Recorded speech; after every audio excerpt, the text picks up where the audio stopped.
Wednesday, September 9th, 2020. I have a guest today with us who's joining us from Long Island, New York, Mark Westlake, who is the founder and CEO of GearBrain. We're going to talk about some fun things today, smart homes, smart devices. Welcome, Mark. Welcome to the show. Hey, it's great to be here. It's a pleasure. I'm happy. Great. I also want to welcome my co-host and co-producer, Carlos Ponce. Thanks for joining today. And thank you, Tulio. Let's get it one more time. So, Mark, just let's get started by getting to know you a little bit. Can you please share with us and the audience a little bit about yourself? Sure. So I'm one of the old guard now. If you think of the internet now, we're onto the third wave, and I've been through all three waves of the internet. And, I've been successful in working for a bunch of other companies. I live here in Long Island. I'm a big water sports golfer. Some of my friends, and if you see my picture, a little claim to fame is I play in a band. I've been playing in a band since 1982. And I'm probably one of the few guys in the internet that has actually 3 albums on Spotify, Pandora, Apple iTunes. Big musician, drummer, love it. I even got to play over in Liverpool. But my day job is to work at GearBrain. And GearBrain, for those who don't know, it's a device, or it's a website that has morphed into a technology and data company, which we can get into later. But I think me, after being on the business side, I started the site, and started the business really because, I got tired of making money for other people. I wanted to make money for myself. So I went out and started the company, and it's all about, we'll get into it, is some of the things about smart devices and, the myths and also the benefits of what these devices have to offer. All right. So Mark, you're a musician at heart. Congratulations. And the techno gear, why there's many ways to go out and make money for yourself. Why did you choose this? What prompted you to get into this space? Tell us a little bit about how GearBrain started and why. So it was started to solve a problem. I saw about 5 years ago the whole Internet of Things coming, right? Or what I mentioned before, the third wave. So the first wave of the Internet was we connected billions of people to the billions of computers. Second wave was we connected billions of computers with billions of people. Now, the third wave, it's billions of people with the computers connecting to devices, right? So I saw what was going on, and it wasn't about the technology. It was about, compatibility and connectivity, and everybody missed it. Everybody was focused on, look at how cool this technology is, where the consumer doesn't care. The consumer wants to know, how easy is this to use? Is it going to solve my problem? What does it cost? And how do I set it up? Make it easy for me, because if you make it hard, I ain't gonna do it. So I saw that, and I started GearBrain to solve that problem, to help people really dummy down, or my editor hates me when I say dummy down because it sounds like I'm making everybody sound like they're idiots, but they're not. It's really simplify it, make it easy for people to do these devices. And if you go back when Amazon Alexa came out, right, and Amazon Echoes, think about how easy that device was. You came home, you plugged it in, you downloaded an app, turned it on, voila, it's done. And now all of a sudden they're all over the place, So that's what I did. I started GearBrain to solve the problem, and now we've morphed into a little bit more of a I'll even take it to the next level, which is when you try to find these devices, right? I found that it was very hard for you to find devices on Google or Bing or any search engine, because the problem is, those engines are designed to search. You're looking. What you really want to do is find, which everybody's like, what's that? Well, it's a compatibility find engine. Well, what's that? And what a compatibility find engine is, I have a device that I'm looking for. So you tell me I'm looking for smart locks with smart lights, or a smart lock that is a solid, brass color, touch screen that will work with my home security system. Try searching the web for that. It's very hard to find that, because the web doesn't know what you own. Well, we built a platform so that you can tell us what you own, and we can tell you all the products that work with what you have. And I think that I want to definitely learn some more. I've got a smart home, and I got a few things that I'm trying to find myself. But before we go into that, Yeah. let's introduce the topic today. Let's go right into it. Carlos, what's the topic that Mark has chosen for today? Yeah, thank you, Tulio. Today, we'll be speaking about, predictably, as it's kind of mentioned, but we're going to talk about smart tech and your home, or building your own JARVIS.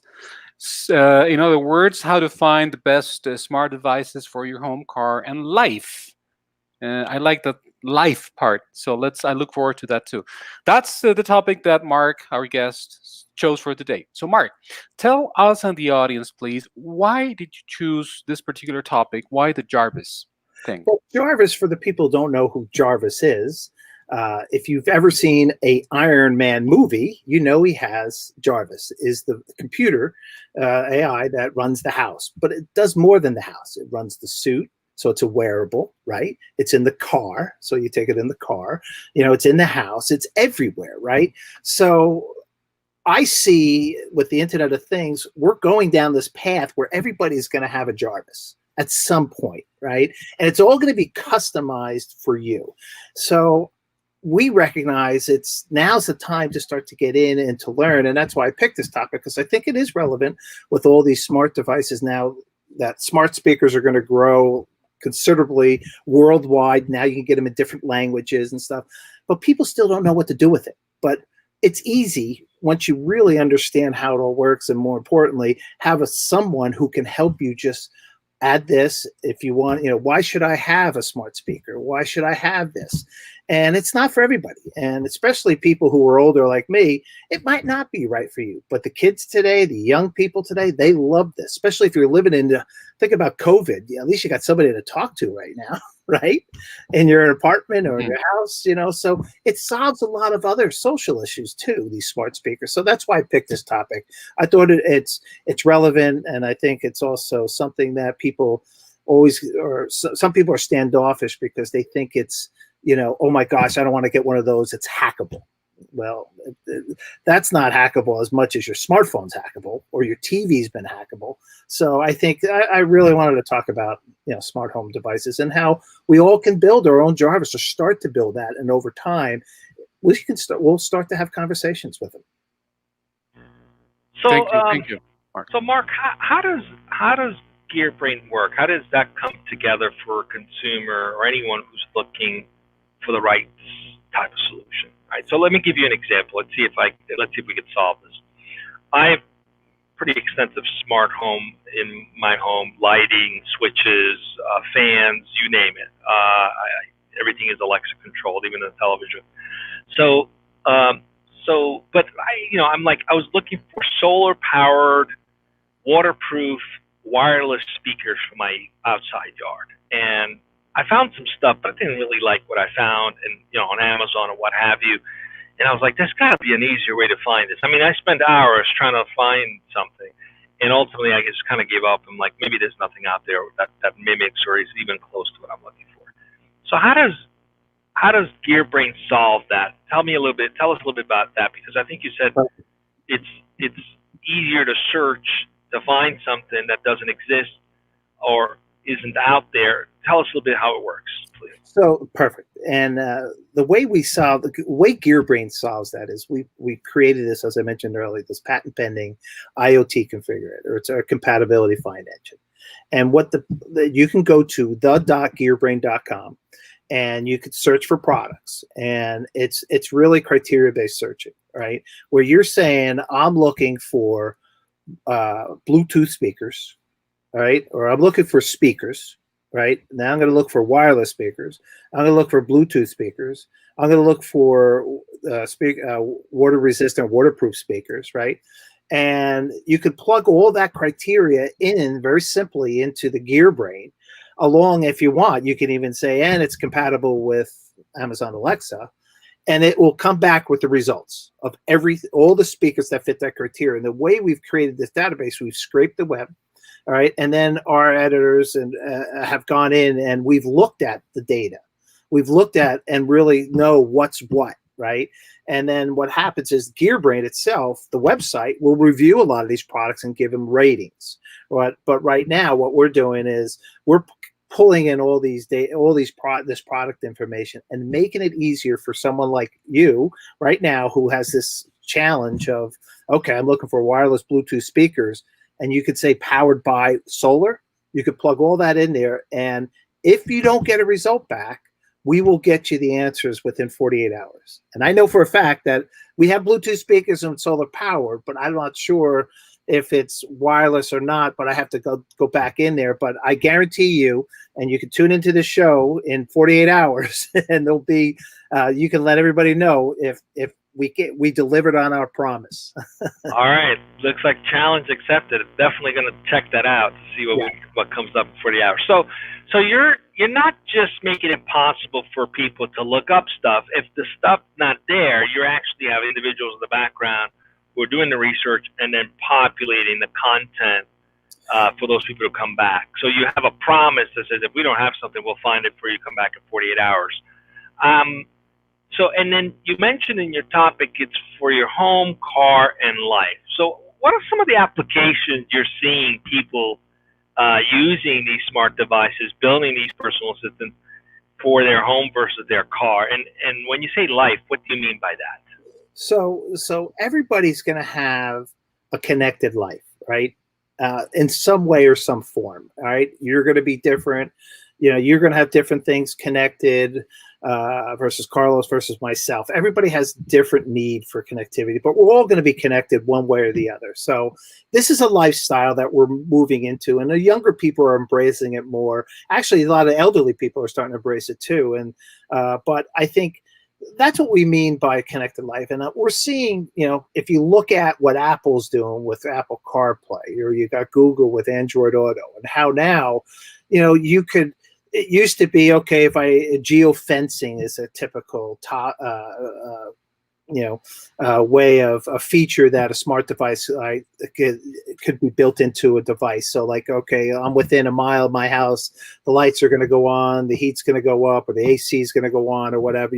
Now you could just tell it when to go on or not by using your Android Auto or your Apple CarPlay in your car. And your car doesn't necessarily have to have it built in, because now you can hook up your phone to the car. So we're seeing, a lot of the car it go with you, this technology. And now you even got Alexa coming out, where Amazon's coming out, where they're actually giving, building it right into your phones, because they recognize they don't have it built on the app like Google has with Android, or what Apple has with Siri and Apple HomeKit. So there's kind of a lot of interesting things, but a lot of digital health, I think, is starting to come into play, which is, again, the GearBrain, our platform, is designed specifically to help you with problems like, okay, I got an old smartphone. Will this new smartwatch or fitness tracker or health device work with my phone? Because they require a higher or newer operating system, and my phone can't handle the new operating system. So how do I what do I do with that? So that's kind of what this platform is designed to do. And also, going back to your other point, what we do also is we do allow people to create their own account in your own My Gear, so that once you come and you log on, and it's totally free, you can tell us what devices you have. So whenever you come back, you can say, okay, I'm looking for smart locks that work with my home security system, or I'm looking for smart lights that'll work with, the kind of systems the devices we have in my house, because I want one app to control everything. This is what this platform can help you do. It can make your life so much easier, and also prevent you from having to return products, because these products are all in different wireless protocols. Now they're all together, Mark, I have a question for you. And you mentioned a few minutes ago that especially younger folks who are more into technology, who were born with technology, you can say that, it's like a natural environment, to be in these types of scenarios, the tech part, the smart home. But my question is, what would you say to those people out there, or maybe older generations, that they do know that something is happening out there? There are great advancements in the tech world, But however, they might still have some concerns regarding, for example, let's say their security, you know, of the hacking part. You Yep. know, these might be just ideas, but they're still ideas in their head. What would you tell them, this segment of the population, so that they can be at ease? Well, the first thing I would say is, look, everything's hackable, right? No matter what. Now, there's security that you can really make it really, really hard for hackers, right? And with the Internet of Things, it's always been a big challenge, and a big part of the discussion was, okay, you know, I can't download software like I do on my computer or even on my phone, right? Because these devices are all out there and everything. How do I secure that? And real, it's got to be secured is at the modem and router level, right? And what we're seeing today now, and how I would ease people is like, look, check with your modem, check with your ISP. Does there a layer of software in there that is a security software? Because there's companies out there like Cujo, which is now partnering with a lot of your routers, you know, that are being made by Netgear, D-Link, and stuff like that, where they secure the wireless signal. Right? And the way they do that is they change the IP address for the devices constantly, so it makes it hard for someone to hack in, right? So there's security out there. I would make sure you have that. It's going to be something that's built right into the cost of your I think of your ISP. I don't know what it is right now, but it's going to be, because one of the ways for adoption to increase with smart devices, you're going to have to address the security issue. And the only way you can do that is by securing the wireless signal, because everything is on a wireless connection or a wired connection, you know, into your modem, where you're going to have to really make sure that the IP address is secure so that you don't give the hackers. Now, you know, so that's where I think, you know, it's, you know, right now, you know, people get antivirus software, and, you know, comes with for your computer, right? And probably your phone. Do you guys download that onto your phone? Probably not, right? No one does. Mm-hmm. Right. And the phone is probably the worse than a smart speaker right now. Mm-hmm.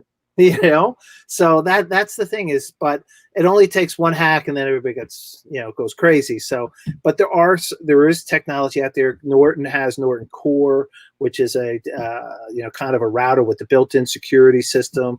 You're going to see more and more of partnerships between antivirus companies or security companies, along with router manufacturers and modem manufacturers. Okay, thank you, Yeah, Mark.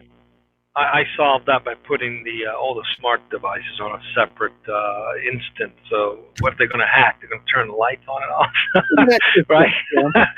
So you know, there's ways to control that too, right? Well, that's because you're tech savvy, Tulio. But a lot right, no, but it's a good point. It's a good point. Right? Yeah. You know, something really came up for me, and I thought, wow, this is an opportunity potentially for someone like Amazon and other companies in the smart home space.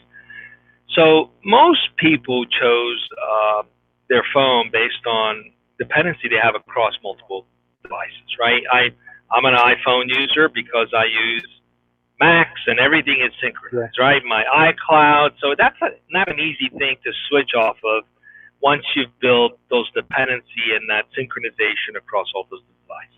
And the same thing for Google users who have Android. They have similarly everything synchronized. So in a way, smart for these companies, they have locked out competitors by getting as many hooks as possible into us by having these multiple devices. And I thought to myself, the only way I could ever switch is if Amazon actually came out with an Alexa phone, because I have created dependency on that platform for my home. And I'm like, well, if there was an Alexa phone, I probably could make that switch. That's an easy switch to do. So I'm wondering, are there opportunities for companies in the smart home, a smart office, smart car technology, where they could potentially create enough hooks, if you will, into the consumers using these products, where they could introduce a new platform, a new phone platform, and essentially create competition in that space, which is predominantly now just 2 or 3 players. What are your thoughts on that?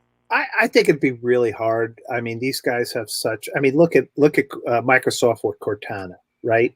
Here's Cortana, you know, it came out around roughly the same time as Siri, you know, with and Siri was on your phone and Cortana was on your computer, you know, and it never really picked up. You know, people never really used it because I don't think there was a lot of use cases. I also don't think there's a lot of devices. I think right now having a lot of devices, you know, within your ecosystem is important. A lot of the voice platforms right now are really acting as your hub, right? You know, if you know, that was the way they pulled you in to get you to use all these devices. And now, you know, we've seen big improvement from Amazon with their app. They've added a lot of new features to the app. So now you can control your Amazon enabled devices, your Echo speakers and everything, or the devices connect to that through an app if you don't want to use your voice. Google's always been able to do that, you know, and obviously Apple being able to do it with Apple HomeKit on every smartphone, every iPhone out there, and tablet. So I think there's always an opportunity where I think right now where we're seeing a lot of activity was, you know, how do I get everything all into one and use with one app? Because people aren't going to want to use multiple apps. So that's where the compatibility comes into play. You know, I want one app. I mean, that was the beauty with Comcast buying Signify, which was an app, and they did great cloud integrations with devices, and Comcast bought them to use them for cloud integration for onboarding all the smart devices for their Xfinity platform. Smart move by Comcast. So, you know, I think you're going to see more of those types of bigger companies, if you have that capability as a, you know, to put everything all together on a device. I think that's going to be interesting because I think the phone is still going to be around, but I think we're going to use so many different devices to communicate. It's going to be really interesting to watch. You know, the phones are getting bigger, tablets and computers are getting smaller. So it's going to be interesting to watch where it all goes. But I think, again, it's just making sure you understand what works and make it and the manufacturers have to make it easier for people, or else they're going to get confused and they're not going to buy. It's a very interesting observation. It makes me think of the days of AOL, right, and the internet. Yep. And eventually they kept the closed garden, and the garden dried and died. Right, so, right. You know, it sounds to me that perhaps the focus shouldn't be so much on owning the application and the device as it is more, you know, who's going to create the compatibility across multiple devices and give the consumers the right to choose which app to use, regardless of the technology background. Yeah, and I think you're seeing that with, you know, with Apple, and I think you're seeing it, you know, more and more across, you know, again, how everything works and making it easier is just going to drive adoption. That's what we've seen for the last 3 or 4 years, and that's why I created the platform, because nobody was doing a good job of educating these people. Just make it easy. You know, I don't want to read 15 different reviews. I don't want to, help me narrow this down right now for me, and then I'll pick and choose which ones I really want to drill down into. So that's important.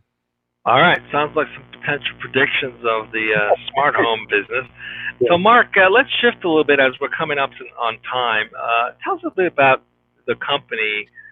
What makes GearBrain a great place to work? Why do people want to be part of the organization? What are you guys doing as a company that's interesting besides being involved in the latest and greatest of tech gear?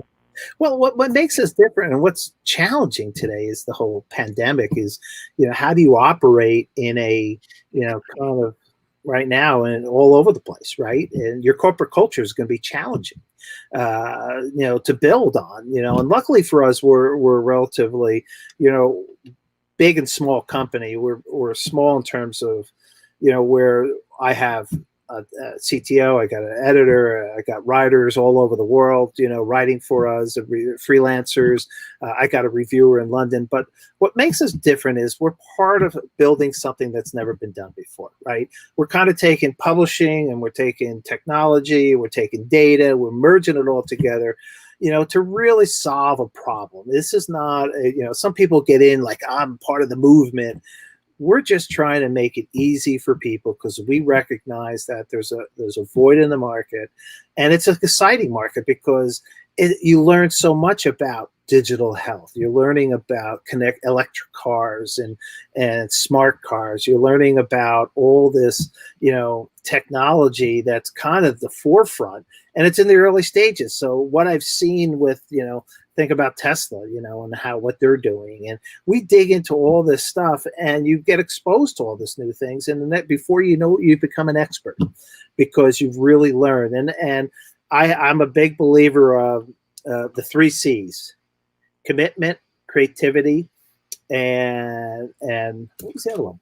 Oh, I dropped the other one. Communication. See, this is the age coming in now, right? But those are the 3 things: communicate, tell me if there's something wrong, be creative, I don't have all the answers, all right, and committed to making it work, and have fun while you're doing it. That's a big part of the culture at our company. And, we love people, hard work, it pays off. Again, it's a startup, right? But it's a startup that's learned a lot, and we've been through it. We have people who've been in the company for a while, and it's basically something that, hopefully if anybody's interested, let us know. We love smart people who are eager to learn about new technology. Well, Mark, it's been great to have you. We wish you a lot of success. It sounds as though if anyone's trying to build any kind of JARVIS or personal assistant, a digital personal assistant, they should check out GearBrain, and maybe that's a good place to start to your journey or enhance your already smart device journey and get access to information. I'm going to be back there in 48 hours to check out those speakers, see what I found. I'm holding you to that. Deal. I will have it, and that's my next job to do for you. And I'll put our guys on it and make sure they're there. More than one selection too. So awesome. We'll keep this one. Awesome. Okay. Well, it's been great to have you. Just stay with us as we wrap up. Yep. We don't have any other show for the rest of this week, but we are booked all the way through November, guys. So Absolutely. We got 3 shows every Tuesday, Wednesday, and Thursday coming up all the way through November. So Stay tuned. We got a lot coming up. And speaking of a lot coming up, besides the recap show coming up Monday, where we take this show and recap it in 10 minutes, what do we got coming up next week, Carlos? Next week, Tulio, as you said, we were booked for luckily, and Tuesday we have Reggie Yativ from Agora.io, and the topic is real-time engagement connects us across borders. And then on Wednesday we have Anita Kumari from the Happiness Factors. We're going to be talking about, she runs a platform to foster emotional intelligence, mental health, and effective leadership. Very much needed these days.